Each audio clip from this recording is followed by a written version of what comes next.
Hi guys, hope everyone is keeping really well. Rob back for another video. Yeah, I'm absolutely sweltering here up in the pink attic. It's not looking particularly pink at the moment. I don't know what's going on with the light. Uh, some people think I have some crazy psychedelic kind of light changer. I wish. Unfortunately, no. It's just the weird light effects I get in here. Don't know why. It's just certain times of the evening. But anyway, um, yeah. So I'm swelteringly hot, waiting for the storms to hit. It's been about in the high 20s today. Just exhausting. Just doing anything, putting one foot in front of another. But I did get a Benz and picked up a few records.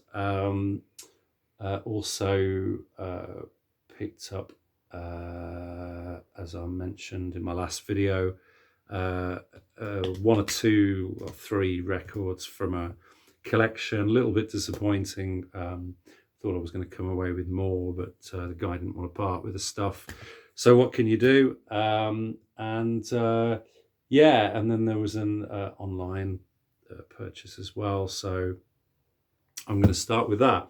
Okay, so this is an album that I've been looking for many years after I first heard it online. Knew of the artist, and I was also a fan of her group, which was the Rotary Connection, which is a sort of soul, psychedelic soul outfit that were released on a subsidiary of Chess Records called Cadet Concept in the late 60s, and very wonderful they are as well. I've got a couple of their albums. They're not particularly easy to get originals of here in the UK. I don't think they sold particularly well here. I don't think there are any hits to speak of. But the album I'm going to show is by the singer of that group, and this is her debut album, and this is Minnie Riperton, and this is Come to My Garden. I was under the impression that this was actually, I know that she released this record while she was still with the Rotary Connection, but I was under the impression it was actually released in about 1969. It's actually later than that. Wikipedia has it as 1970. It actually says on the back of this original album released on GRT Records in 1971. So it's anybody's guess. But who cares? It's just a fabulous listen.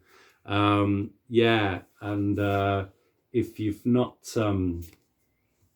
heard this album or not familiar with Minnie Riperton, she's an amazing singer. She has like I think reputedly a 5-octave soprano range. By all accounts, she could have been an opera singer. She certainly has the range, or had the range of the vocals to do that. Sadly, no longer with us. Died in 1979.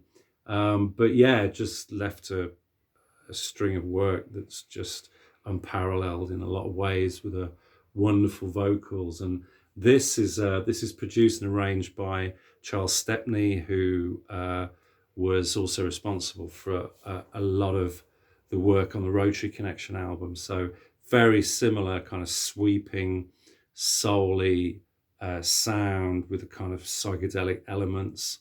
Wonderful,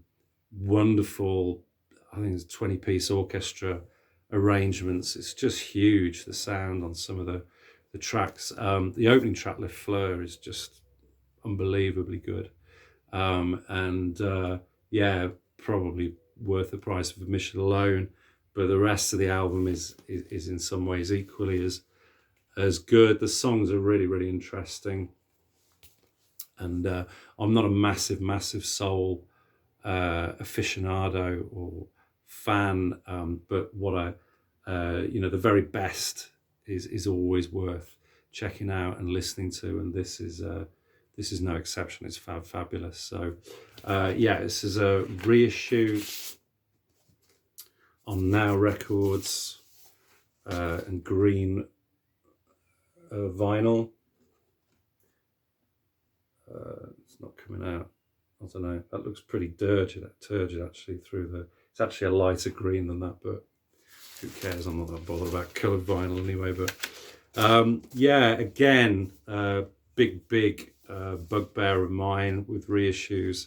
You sort of rip the cellophane off, and you find that it's just a horrible scratchy paper sleeve within. So before I even take it out, I just literally just gently tear it, get some scissors, just cut it. If it's a plain white inner, who cares?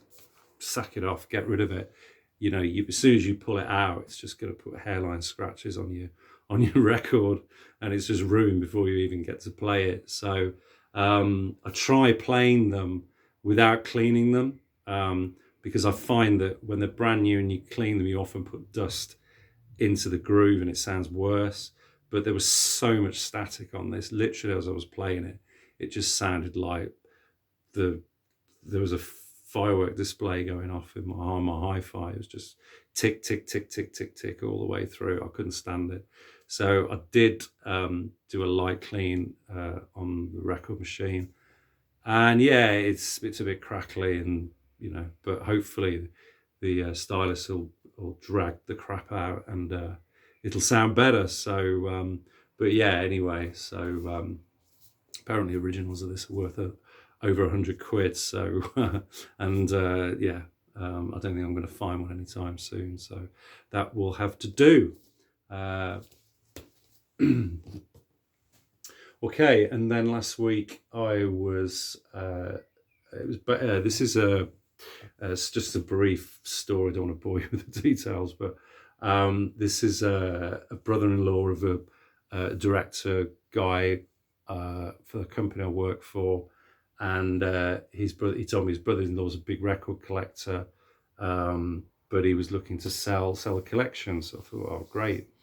Asked him what he had. He didn't know. He didn't want to send a list because it was just, he didn't have it written down. It was too many to list. I think he had probably about between 400 and 500.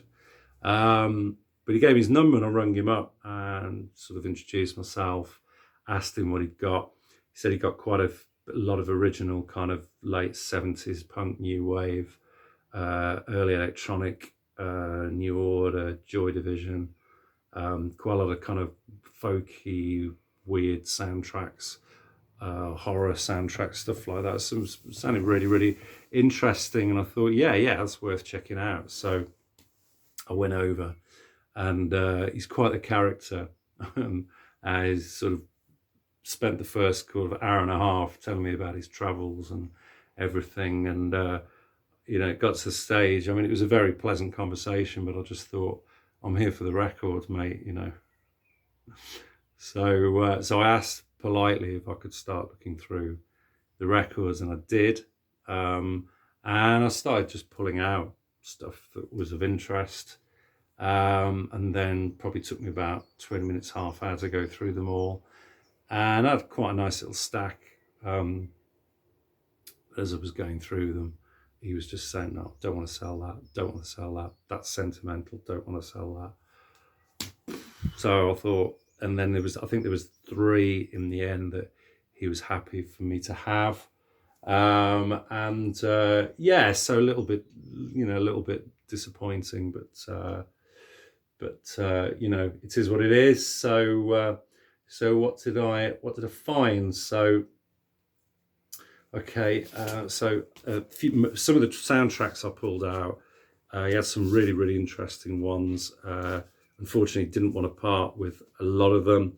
This one, however, he did. This is the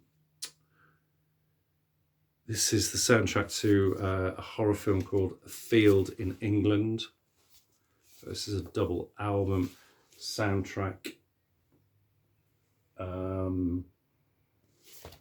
And yeah, this is really, really interesting. I just took a punt on this because he let me have this for quite a good price. So, and it's mint condition. Yeah, this is kind of viola and guitar, quite folky, very dark in feel, sort of electronic effects some really short tracks, and the side 3 called Metallic Fields, which is just like a full side of a record. Yeah, it's got some really interesting moments on it. I've not seen the film, but apparently it's very good. Ben, I told Ben about it. Ben recommended that I watch the film, so yeah, that'll be one on my to watch list. So yeah, interesting one. Nothing really to see, no sort of inners as such. That's the label. Rook Films. The other one's exactly the same. So yeah, that's a Field in England original soundtrack recording. And then I've never actually got any had any Cure records in my collection, and they're sometimes quite difficult to come by these days. So he had this. He was able to part with. That was a reasonable price. This is the 2001. It was a reissue of 2001 compilation, Cure Greatest Hits, double album. Yeah, just all the singles from their albums: Boys Don't Cry, Forest, The Walk, Love Cats, In Between Days, Friday I'm in Love, etc., etc. So yeah, nice to have. Yeah, and it's in mint condition. And then the only one I picked up was this. This is a really nice, clean copy of ABBA The Visitors. And you might recall I picked a copy of this up probably about a year ago, and it was just not of great pressing. It was noisy. This one's really clean, the inner. So yeah, we all know this, ABBA's last album, quite dark in tone, but a nice swan song, or it was until Voyage, I think. So, but yeah, that was cheap as chips, so that was good. Okay, and then there was just 4 that I picked up from Ben's today. This first one he's put on for me. I wasn't familiar with this artist, but yeah, I like what I heard. This is a American indie artist called Sigal, and this is his 2013 album Sleeper. So yeah, it's a kind of psychedelic, folky rock, but played on acoustic. Apparently this is his most acoustic album. He usually plays in a more electric, heavier stuff, although apparently he has a lot of side projects and other bands that he performs with. It's got quite a vast back catalogue, I believe. So yeah, this is like a kind of cathartic record that was a homage to his late father, and it's pretty much all acoustic with some electric treatments and sort of light percussion here and there. Really good songs. Yeah, quite melancholic, but yeah, enjoyable listen. What I heard. Didn't hear the entire album, but I liked what I heard, so I picked it up, and it was a reasonable price. So yeah, good to have that to listen to. Next one, I don't know why I've never owned this, although I used to have the single back in the day. This is Tubeway Army and Replicas. I've seen this loads of times, but usually it's not in particularly good condition. This is a very clean original copy with the lyric inner. So yeah, this is Gary Newman's, I'm not sure this is his debut. It's from 1979. with the groundbreaking kind of hit Our Friends Electric. Really didn't sound like anything else when it came out. Fantastic song. Yeah, really happy to have that finally in the collection. Okay, this one is a definite upgrade. I picked up a really awful scratch copy of this at a record fair in Leamington about 18 months ago, and yeah, I've been on the lookout for a decent copy since. Ben had this one in. This is an early UK pressing of Rod Stewart's Gasoline Alley on the Vertigo Swirl label with the original inner. And yeah, this one's in really, really nice condition. The one I had looked in nice condition in low light. The one I got from the fair before, got it back in the car and found out it was just absolutely just looked like the mice had been on it in a skating rink. And it was awful, absolute just trash, garbage. So although the sleeve was quite nice, so I kept the sleeve. So if I may possibly be able to do a Frankenstein, although this sleeve's pretty good, so no complaints there. But yeah, lovely acoustic album. I always remember the title track, which is a Stewart Wood composition, was on the film, I think it was Walkabout, was it?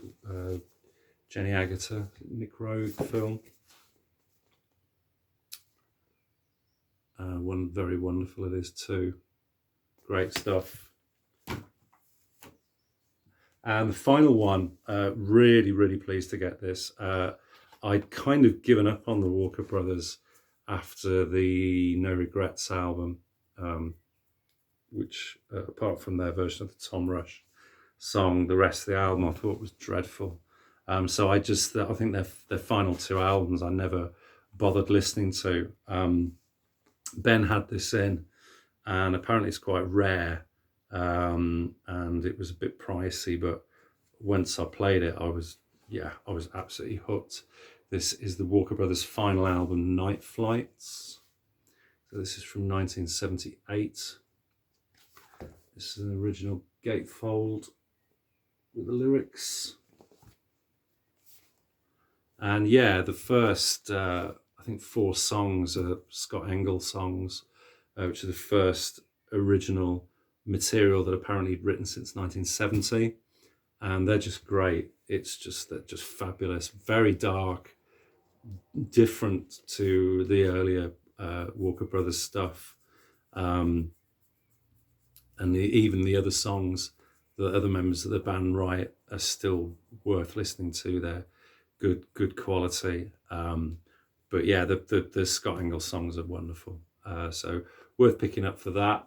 This wasn't particularly cheap, but it's in lovely condition and it's quite a scarce album. So very happy to get that one into the collection. So that's Walker Brothers' last album, Night Flights. Okay, guys, so that's it. Hope you're not sweltering, wilting too much in the heat. Apparently we've got some storms due, so that might calm it down, cool it down a bit. But yeah, I hope you're all having a good weekend, and I shall bid you farewell and look forward to seeing you again soon. Cheers, all the best, guys. Bye-bye.